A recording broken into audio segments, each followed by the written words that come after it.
ہوگا، اور سایہ نہ ہونے کی وجہ یہ کہ نہ کوئی عمارت ہوگی، نہ کوئی درخت ہوگا جس سے سایہ ہوگا، کھلا میدان ہوگا، چٹیل میدان، کوئی سایہ نہیں ہوگا اس دن سوائے اللہ کے سایہ، یعنی جس کو اللہ تعالیٰ سایہ عطا فرما دے اس کے علاوہ کسی کو سایہ نہیں ملے گا۔ اس میدان حساب کا حال احادیث میں لکھا ہے کہ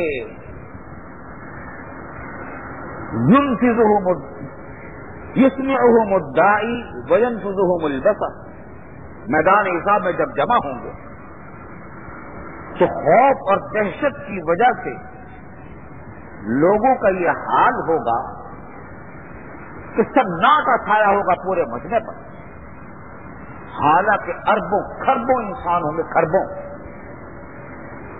حضرت آدم علیہ السلام سے لے کر قیامت تک اس دنیا میں جتنے انسان آئے وہ سارے کے سارے انسان، مسلمان اور کافر، سب اس میدان حساب میں جمع ہوں گے، کھلا میدان ہوگا۔ جب اتنا بڑا مجمع ہو تو کتنا شور ہوتا، لیکن حدیث میں آتا ہے کہ یسمعهم الداعی وینفذهم البصر، سناٹا ایسا چھایا ہوگا کہ اگر کوئی آواز دے کھڑا ہو کر تو سب کو آواز پہنچ جائے، ایسا زبردست سناٹا ہوگا۔ وینفذهم البصر، اور کوئی رکاوٹ اور کوئی آڑ نہیں ہوگی ایک سے دوسرے کو، کیونکہ کوئی عمارت نہیں، کوئی درخت نہیں، تو ہر آدمی تمام لوگوں کو دیکھ سکے گا، دیکھنے سے کوئی چیز مانے نہیں ہوگی۔ تو میدان حساب وہ ایسا ہوگا جس میں کوئی سایہ نہیں ہوگا، الا ظلہ، سوائے رسول اللہ رب العالمین کے سائے کے۔ تو اس دن بہت خوفناک دن ہے وہ۔ احادیث میں آتا ہے کہ اس دن اللہ تعالیٰ ایسا غضبناک ہوگا کہ اس سے پہلے کبھی ایسا غضبناک نہیں تھا، اور نہ کبھی اس کے بعد ایسا غضبناک ہوگا۔ اس کے ہولناک مناظر احادیث میں بیان فرمائے گئے ہیں میدان حساب سے، کہ آفتاب ایسا محسوس ہوگا گویا کہ بالکل سر کے پاس آ گیا، گرمی سے برا حال ہوگا، اور لوگوں کا ہجوم اتنا زبردست ہوگا کہ ایک دوسرے میں گھسے جا رہے ہوں گے، یموج الناس بعضهم فی بعض، ایک دوسرے کے اندر گھسے جا رہے ہوں گے، یعنی بہت ہی زیادہ زبردست ہجوم ہوگا اور ایک دوسرے سے میں گھسے جا رہے ہوں گے۔ اور پسینے کا حال لکھا ہے کہ کسی کا پسینہ ٹخنوں تک، کسی کا گھٹنوں تک، کسی کا رانوں تک، کسی کا ناک تک، کسی کا سینے تک، کسی کا گلے تک، کسی کا منہ تک آ گیا ہوگا۔ ایسے خوفناک، نہ کوئی کھانے کو ہوگا کچھ، نہ پینے کو ہوگا، سب ننگے ہوں گے، بدن پر کوئی کپڑا نہیں ہوگا، کسی کو اپنے سوا کسی کی ہوش نہیں ہوگی۔ اس میدان حساب میں، ایسے ہولناک دن میں، رسول اللہ صلی اللہ علیہ وسلم نے فرمایا کہ 7 قسم کے افراد ایسے ہیں جن کو اللہ تعالیٰ اپنے خاص سائے میں جگہ عطا فرمائے۔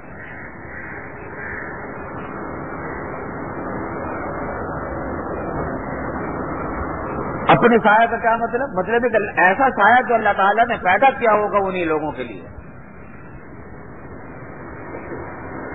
وہ 7 آدمی کون ہیں؟ پہلا شخص ہے امام عادل، انصاف کرنے والا بادشاہ، جس بادشاہ نے انصاف کے ساتھ حکومت کی، اللہ تعالیٰ اس دن میدان حساب میں اس کو اپنے خاص سائے میں جگہ عطا فرمائیں گے، عرش رحمان کے سائے میں ہوں گے۔ وشاب نشأ فی عبادت اللہ عز وجل، اور دوسری قسم لوگوں کی وہ ہے جو نوجوان ہیں اور ان کی نوجوانی کا زمانہ اللہ کی عبادت کے ساتھ گزرا ہے، عبادت کے ساتھ ان کی نوجوانی گزری ہے۔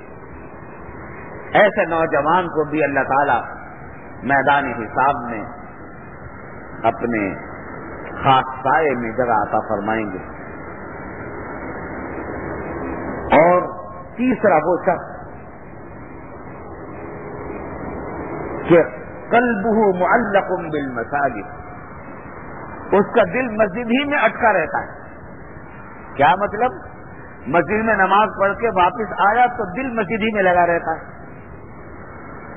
شوق مسجد میں جانے کا لگا رہتا ہے، دھیان مسجد کا لگا رہتا ہے کہ بازار میں کتنی دیر باقی رہ گئی، اذان کا وقت ہونے والا ہے.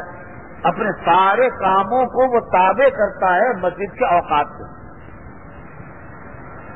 جب میں نماز پڑھ کر آیا ہوں، دوسری نماز کا وقت اب اتنے گھنٹے کے بعد ہونے والا ہے، تو مجھے اپنے کاموں کی ترتیب کس انداز میں کرنی چاہیے تاکہ میں اس وقت میں صحیح وقت پر مسجد میں پہنچ جاؤں.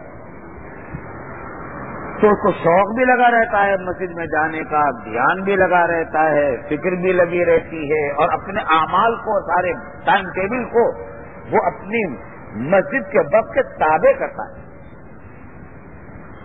تو قلب معلق بالمساجد، دل اس کا مسجد کے ساتھ اٹکا ہوا ہے. یہ تیسری قسم ہے.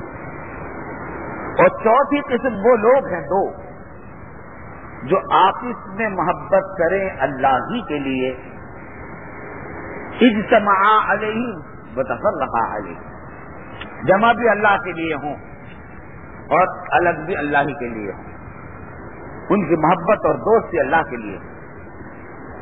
تو ایسے دو آدمی بھی جتنے بھی ہوں، ایسے دو آدمی محبت آپس میں کرنے والے، دو آدمی یہ ہیں، دو آدمی وہ ہیں، دو آدمی وہ ہیں، وہ جتنے بھی ہوں گے وہ سب اللہ رب العالمین کے اس دن خاص سائے کے نیچے ہوں گے میدان حساب میں.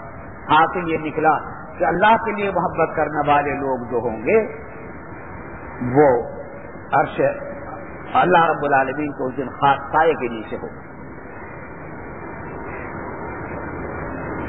یہ اس باب سے متعلق یہی چیز ہے.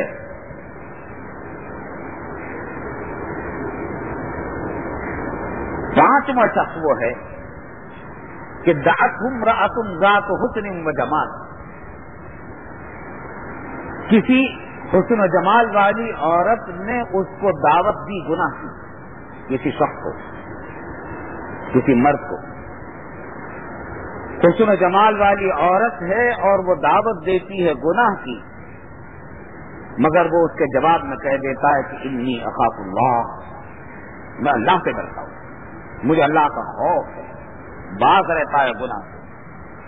اللہ تعالیٰ اس کو اپنے اس خاص سائے میں جگہ دے گا ایسے نوجوان کو. یہ بات بہت یاد رکھنے کی ہے، بہت یاد رکھنے کی بات ہے. جس نے یہ کام کیا اللہ تعالیٰ کے پاس میدان حساب میں اس کو سائے میں جگہ ملے گی جب کسی کے پاس سایہ نہیں ہوگا سوائے 7 قسم کے افراد. یہ بہت بڑی آزمائش ہے، بہت بڑا امتحان ہے. حضرت یوسف علیہ السلام سے بھی ایسا امتحان لیا گیا تھا. زلیخا نے دعوت گناہ دی تھی، یوسف علیہ السلام بھاگ کھڑے ہوئے تھے.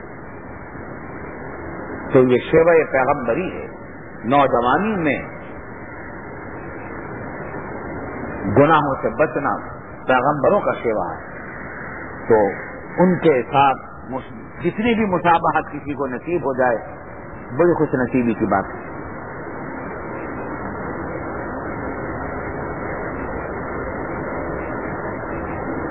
تو 5واں شخص یہ تھا. اور 6واں شخص وہ کہ تصدق بصدقۃ فاخفاها حتى لا تعلم شماله ما تنفق يمينه، کہ کسی شخص نے صدقہ کیا اور اتنا خفیہ انداز میں کیا کہ اس کے بائیں ہاتھ کو بھی پتہ نہیں چلا کہ دائیں ہاتھ نے کیا دیا ہے.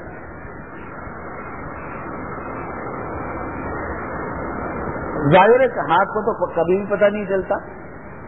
یہ محاورے کے طور پر ارشاد فرمایا، عربی میں یہ محاورہ ہے.